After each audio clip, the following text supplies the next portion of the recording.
लोगों ने पढ़ भी लिया और तारीफ भी की। अब आप बताइए कि ये बुक का नाम इतना इंटरेस्टिंग है, अभय से स्वामी अभयानंद तक, क्या है इसमें और काफी? ये एक मेरी एक कहानी है, एक जीवन की कहानी है। अभय कैसे जीवन शुरू हुआ, कैसे कैसे परेशानियाँ, कैसे कैसे फिर संन्यास, कैसे ध्यान, फिर दोबारा संसार में आना, संन्यास से फिर संसार, फिर कहीं और, तो जीवन ऐसे ही चलता चला जा रहा है। तो वही कहानी है, उतार चढ़ाव, कोर्ट केस जीवन में। तो यही एक कहानी है जो मुझे सच्चाई है, जो मैंने लिख दी है, बस वो पन्नों पे लिख दी गई है। अब उसको आप लोग पढ़ें, कहीं ना कहीं लोग उससे जुड़ेंगे। कुछ लोगों को अपनी कहानी सी भी लगेगी, कुछ को लगेगा कि ड्रामा है, या किसी को कुछ जैसा भी लगे। तो बस मैंने उसको पन्नों पे लिख दिया है। सर, ये कहानी सच घटना पे है? सच्ची आपके ऊपर है या नहीं, सच्ची घटना है, और समाज के ऊपर भी है। समाज में हो क्या रहा है, जीवन लोग कैसे जी रहे हैं, घुट के जी रहे हैं, हमने थोड़ा खुल के जिया। तो ये इस तरह की कहानी है। कितना समय लगा भाई जी लिखने में? देखिए, मैंने 2 साल पहले सोचा था कि इसको एक ऑडियो बुक के रूप में लेके आएँ, लेकिन ऑडियो से जो आर्टिस्ट थे उनसे बात करी, बोले कि इसको राइट किया जाए पहले, तब इसकी ऑडियो बुक बनेगी। तो फिर राइट करने के लिए मैंने कहा यार मुझे तो लिखना ज़्यादा आता नहीं है, तो 2-3 पेज लिखे, फिर मैं थक गया। फिर कुछ लोग मित्र लोग थे, उन्होंने कुछ और सहयोग किया, तो ऐसी कुछ कहानी लिखती चली गई। 4 पेज किसी ने लिखे, फिर सब ने मिलजुल के इसको एक बुक के रूप में लेके आए। फिर अपने एक्सपीरियंस, कुछ सच्ची घटनाएं, कुछ ध्यान, कुछ ओशो की प्रेरणा जो जीवन में सीखा, जो संन्यास लिया 2020 में, 2 साल हम पहाड़ों पे रहे, हिमालय पे रहे, तो वो सब एक्सपीरियंस मिलजुल के ये बुक के रूप में आई है। तो क्या सर आप शुरू से ही राइटर बनना चाहते हैं? नहीं, बिल्कुल नहीं, कभी नहीं। राइटर तो हम अब मजबूरी कह दो, या ये कहानी लिखनी थी, इस वजह से अब राइटिंग का शौक़ भी हो गया। जब मुझे लगा एक बुक लिख ली गई है, तो अब इसका पार्ट 2 भी लिखा जाएगा, क्योंकि अभी जीवन ख़त्म तो हुआ नहीं है, जीवन चलेगा आगे। हमने सोचा कि चलो, और राइटर बनने का कोई शौक़ नहीं है, आप लोग बना दें तो अच्छी बात है। नहीं, क्या सर इस बुक के बाद आगे की भी बुक आएगी? तो ये बुक पढ़ने वाला आपने बोला कि दूसरी पार्ट, इसका सेकंड पार्ट आएगा, क्योंकि जीवन अभी बाकी है, चल रहा है। जो कहानी है वो अभी अधूरी है, आगे चलेगी, तो इसका पार्ट 2 भी आएगा।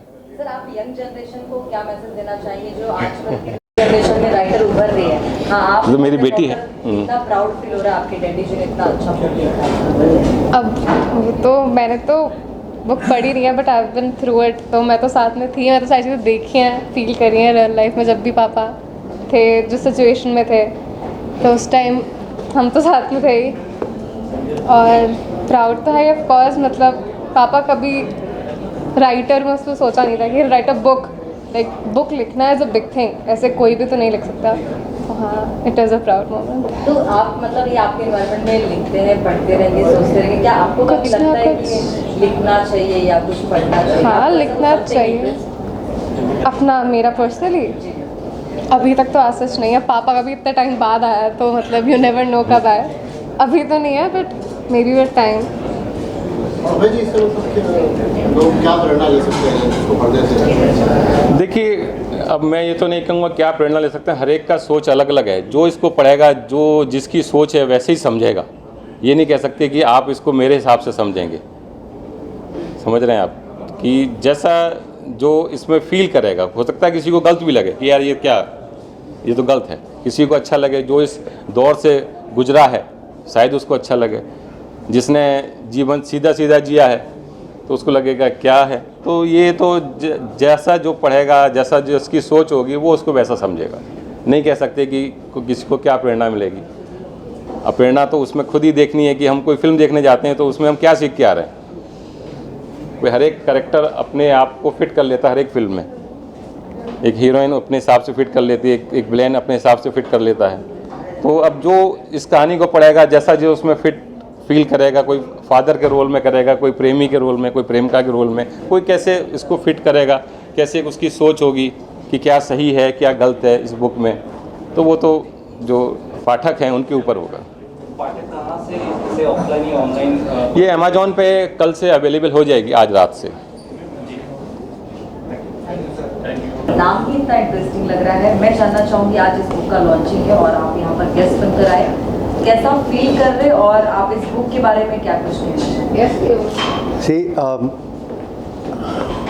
I really feel great that a person whom I know has written this book, and initially I did not think that it will be very sensitive, but the moment I started reading it, and after each page was read, I could know this person, more than what I knew him.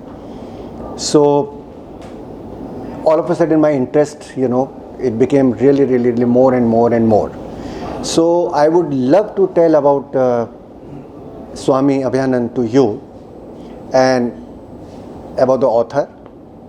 Swami Abhayanand is a writer, seeker and a spiritual explorer who has spent years balancing worldly responsibilities with inner awakening. A science graduate, his true calling has always been the mysterious of the soul and self-discovery.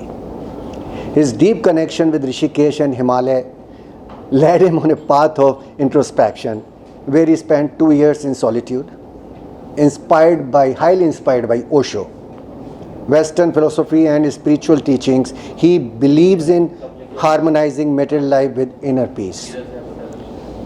Currently based in Sharjah, UAE, he continues his journey of self-exploration while guiding others. His book is a reflection of experiences, offering insights into love, spirituality, and the quest for truth. This is Swami Abhayanand.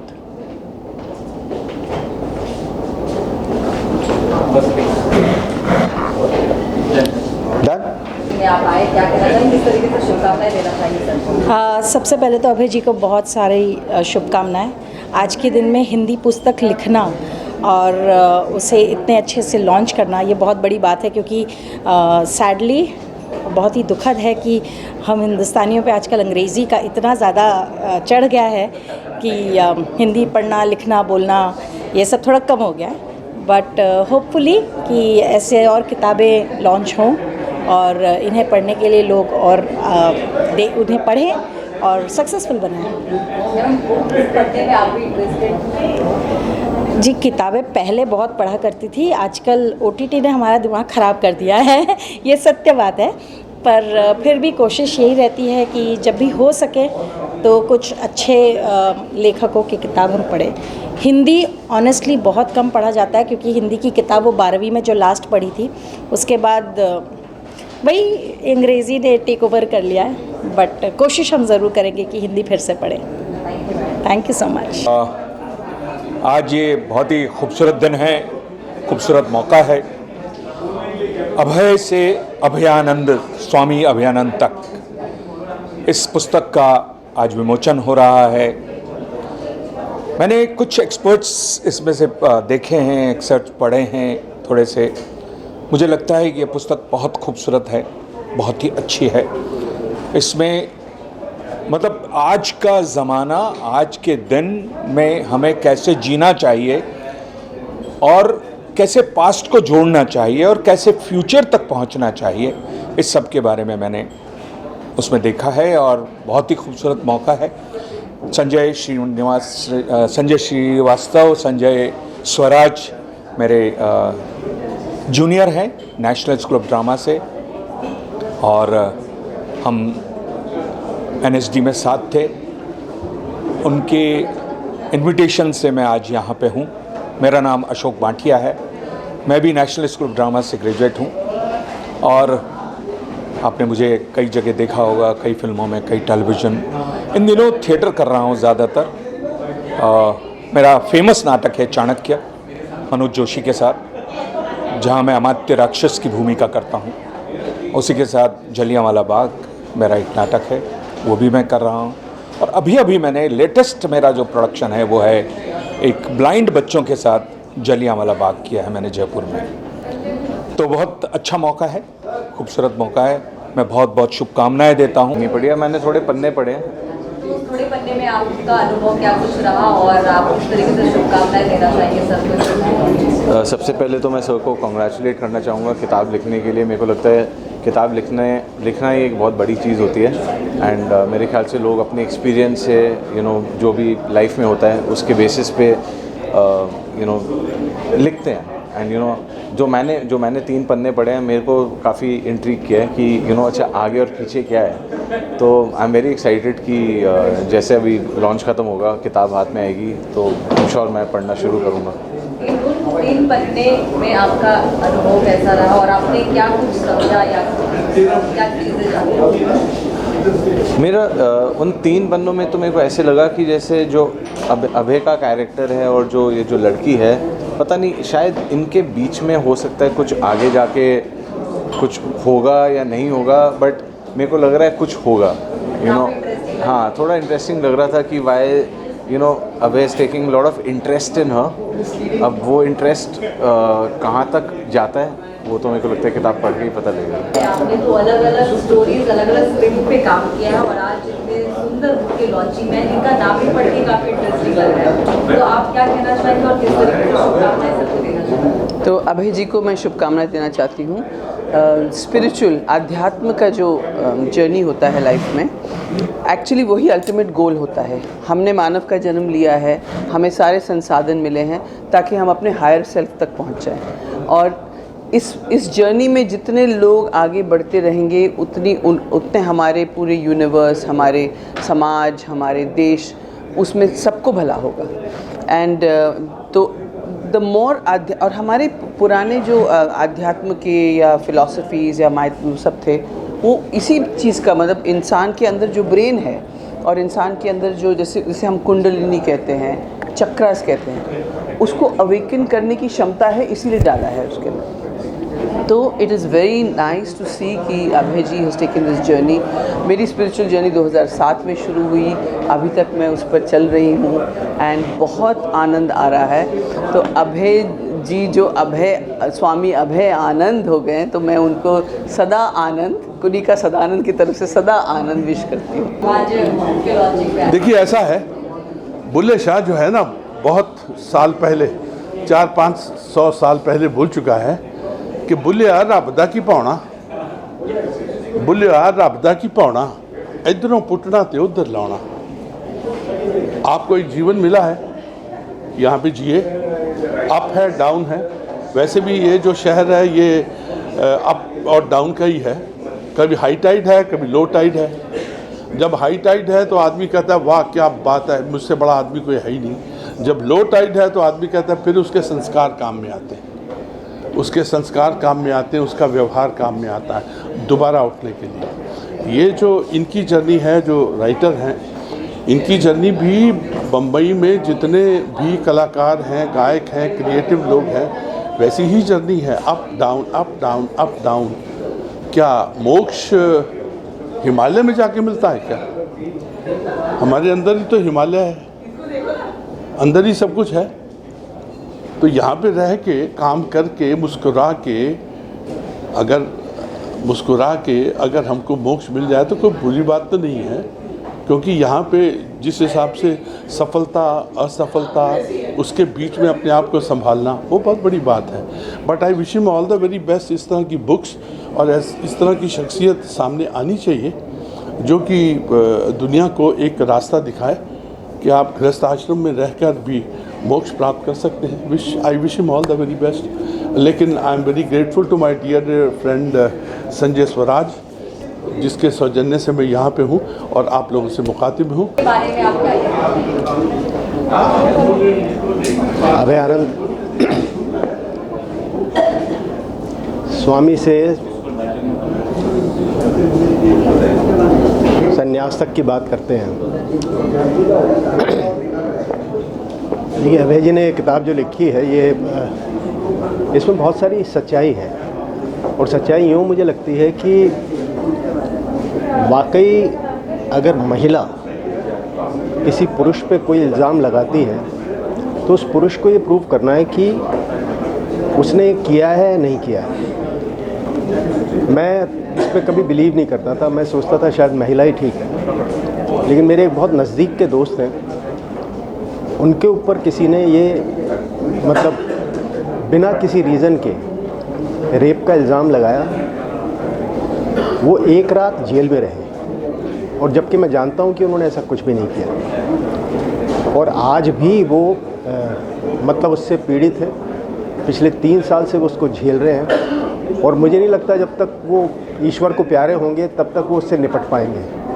तो ये बड़ा मुश्किल होता है, और किसी के ऊपर भी कोई भी इल्ज़ाम, इंसान को, आदमी भी अगर औरत पे इल्ज़ाम लगाता है तो उसके पहले मुझे लगता है कि उसको थोड़ा विचार करना चाहिए, देखना चाहिए क्या वो सही है।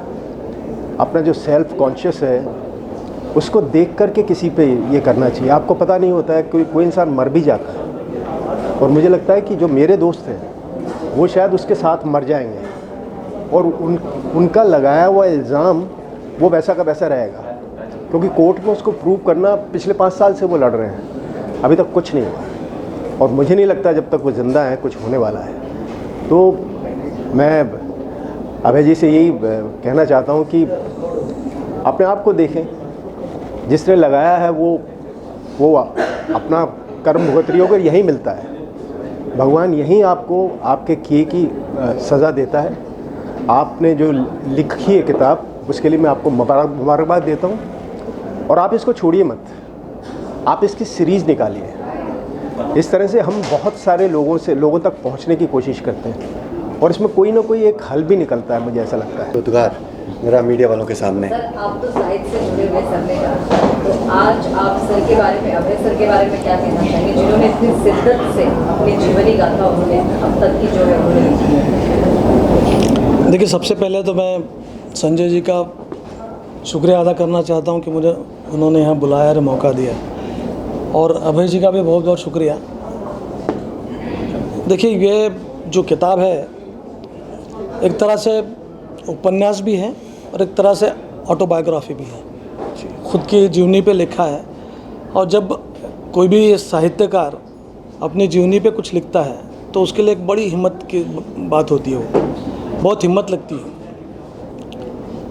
तो क्योंकि जब सच्चाई लिखनी होती है तो वो सच्चाई हिम्मत के बगैर नहीं आ सकती। और ऐसी हिम्मत के लिए मैं उनके लिए बहुत बहुत इनका मतलब इनको मानता हूँ कि ऐसी हिम्मत दिखाना आम राइटर के लिए या आम इंसान के लिए बिल्कुल बहुत मुश्किल बात है, क्योंकि जिन्होंने ऑटोबायोग्राफीज आज तक लिखी है खुद के जीवनी पर, उन्होंने सच सभी लिखा है ये ज़रूरी नहीं है, क्योंकि सच कहीं ना कहीं छुप जाता है। कुछ हद तक लिखते हैं, लेकिन उन्होंने जो बताया कि इन पर FIR हुई है, और फिर उन्होंने गृहस्थाश्रम से फिर जाके सन्यास की तरफ गए, फिर वापस सन्यास से फिर वापस अपने जीवन में आए, तो ये मिला जुला जो संगम इन्होंने किया है ये बहुत रोचक है और पढ़ने में मज़ा आएगा। और मैं चाहता हूँ कि ये इस किताब को आप सब पढ़ें। ये मैं और मितवा जी दोनों भी एक्टर हैं, हमारा साहित्य से जो एक्टर का संबंध आता है वैसे ही है। और जितना मैं इनकी किताब के बारे में अभी सोच रहा हूँ, इनकी जो जर्नी है अभय से स्वामी अभयानंद तक, ये बहुत ही रोचक किताब होगी। जो भी उपन्यास और ऑटोबायोग्राफिकल उन्होंने जो लिखा है, देखिए कोई भी कैरेक्टर करने के लिए हमें उसकी पूरी जर्नी जानने की बड़ी उत्सुकता होती है। एज एन एक्टर मैं इस किताब के लिए बहुत ही उत्सुक हूँ, और मुझे यहाँ बुलाने के लिए संजय स्वराज जी और स्वामी जी का मैं तहे दिल से शुक्रगुजार हूँ। और मैं बहुत ही क्या बोलते हैं आज गौरवान्वित महसूस कर रहा हूँ कि इस फंक्शन में मैं उनके साथ हूँ। Thank you. सर, आप क्या कहना चाहेंगे? सबसे पहले मैं संजय स्वराज जी का धन्यवाद करना चाहता हूँ। उन्होंने मुझे यहाँ पे निमंत्रण दिया, और इनके बारे में मुझे ऐसा लग रहा है कि जैसे ये अभय से स्वामी अभयानंद बन गए हैं। मुझे लग रहा है कि कुछ आप भविष्य में इनको आचार्य अभयानंद देखेंगे, मुझे ऐसा लग रहा है। मैं थोड़ी सी इंट्यूशन के साथ भविष्यवाणी करता हूँ, मैं उसके बारे में इसे बोल रहा हूँ। और बाकी प्रकाश जी ने बताया कि जैसे ये ये कहानी लिखते लिखते इनको भी मैंने सुना कि ये कहानी लिखते लिखते कुछ दोस्तों के साथ कुछ लिखा फिर लिखा और उसको इन्होंने जोड़ के एक किताब बनी। एक ऐसा नावल है जो कि सच्चाई और अपना क्या कहते हैं उसको ऑटोबायोग्राफी के नज़दीक है। हाँ जी। सो ऐसी चीज़ें कभी कभी लिखी जाती हैं और कोई अलग ही आदमी, कमाली आदमी, अभी जैसा आदमी लिखते हैं जैसे लिखते हैं तो आप सब लोग सो हम बाकी इनकी वो बात मुझे बहुत अच्छी लगी। इनको इस नावल को पढ़ के हमको बहुत सारे कैरेक्टर्स का समझ में आएगा जो कि हमको आदत है वो कैरेक्टर्स को कंसीव करने की। हाँ जी। तो उसके लिए हम किताब बहुत अच्छी तरह पढ़ेंगे और फिर अबे और बाद में जब ये आचार्य अभिनंदन जी बन जाएंगे इनसे बात करेंगे और इनसे एक दूसरी बात मैं कहना चाहता हूँ कि ये जैसे कि हम 60s के पार जा रहे हैं और जैसे जैसे जीवन बढ़ता जाता है वैसे वैसे अध्यात्म का जीवन मृत्यु के बारे में हमारी रेट्रोस्पेक्टिव में हमने जीवन में कितना जिया क्या जिया उसके बारे में भी हमें बहुत उत्सुकता मतलब ये होती है, इच्छा होती है कि हम कुछ लिखें लेकिन हिम्मत नहीं होती। कहना चाहेंगे आज इतने बड़े पैमाने पर इस खूबसूरत बुक की लॉन्चिंग होने वाली हो चुकी है ऑलमोस्ट, आपका एक्सपीरियंस क्या है और क्या कहना चाहिए? देखिए मैं बहुत ज़्यादा एक्साइटेड हूँ। सबसे पहले many congratulations to our author साहब, क्योंकि देखिए जब कहते हैं ना हम लोग की लाइफ में अपना एक्सपीरियंस और शिक्षा का ज्ञान सबसे बड़ा ज्ञान होता है and that is what he is doing. I am a big time book lover, तो आई थिंक मेरी बुक की जो पूरी जो हमारा पूरी कबर्ड है उसमें एक नया एडिशन होने वाला है and I am going to be having a great time reading this one. पहले मैं इनको इंट्रोड्यूस कर दूँ। ये मेरे मित्र हैं डॉक्टर अनुराग वासने, ये साइंटिस्ट हैं और करीब 22 सालों से मेरे मित्र हैं। मेरी जर्नी को इन्होंने मेरी जर्नी को इन्होंने देखा है, तो ये भी कुछ बोल सकते हैं, आज मेरे साथ हैं। तो ये जी नमस्कार सभी को। पहले तो मेरी शुभकामनाएं अभय जी को। अभय जी के साथ मेरा 22 साल का एक बहुत लंबा सफ़र रहा है और बहुत अच्छा और सुहाना सफ़र रहा है। इस सफ़र में अभय जी ने अपने जीवन को लेकर बहुत उतार चढ़ाव देखे, जो कि भाग्यवश भी है, कुछ कर्मवश है, कुछ व्यवहारवश है, और या कुछ अपनी मानसिक स्थिति को सही करने के लिए हम लोग जैसे अपने आप में एक हम ढूंढते हैं कि हम अपने आप में किसी ऐसे भगवान को, देवता को या अपने आप में शांति को ढूंढ रहे हैं। तो उसी संघर्ष के साथ इन्होंने जीवन को जिया, बहुत अच्छे से जिया, और हम सब ने बहुत इनको प्रेरणा दी कि आप एक पुस्तक को लिखें जिससे आपके एक पुस्तक के माध्यम से समाज को ये पता लगे कि आखिर जीवन में अगर कठिनाइयाँ आती हैं तो उसको कैसे सही किया जाए, जीवन को कैसे आगे बढ़ाया जाए, और आप ऐसा प्रेरणा बन सकते हैं समाज के लिए कि जो आपके जज्बात हैं, आपकी जो फीलिंग्स हैं, आपकी जो बातें हैं वो बाहर आती चली जाएं और किताब के माध्यम से लोग उसको समझ सकें। तो अभय जी का जीवन एक बहुत अच्छा रहा है और स्वामी बने, ये ओशो से के साथ रहे, ऋषिकेश में काफ़ी समय बिताया, तो उन सभी चीज़ों के साथ मैं वहाँ पर रहा और मुझे बड़ा आनंद आया और आज बहुत आनंद आ रहा है। पहले हम दिल्ली में पिछले साल मैंने लॉन्च की थी बुक, आज यहाँ कर रहे हैं और अगले साल हो सकता है दुबई में भी करें। जैसे आप अभय सर को शुभकामनाएं देंगे और क्या? एक्चुअली हमसे ज़्यादा चर्चा आप लोगों के मैं अभय आनंद जी का बहुत उनको अभिनंदन करता हूँ कि उन्होंने अपने पर्सनल एक्सपीरियंसेस पे ये किताब लिखी है एंड आई एम श्योर बहुत अच्छी लिखी होगी और मैं ये किताब पढ़ूँगा एंड आई कॉन्ग्रेचुलेट हिम कि इस तरह से हर इंसान को अपने पर्सनल एक्सपीरियंसेस शेयर करना चाहिए सबके साथ। तजुर्बात से ही ज़िंदगी बनती है, तो इससे अगर यूथ को या हमारे यंगस्टर्स को कोई प्रेरणा मिल सके तो उससे अच्छी क्या बात हो।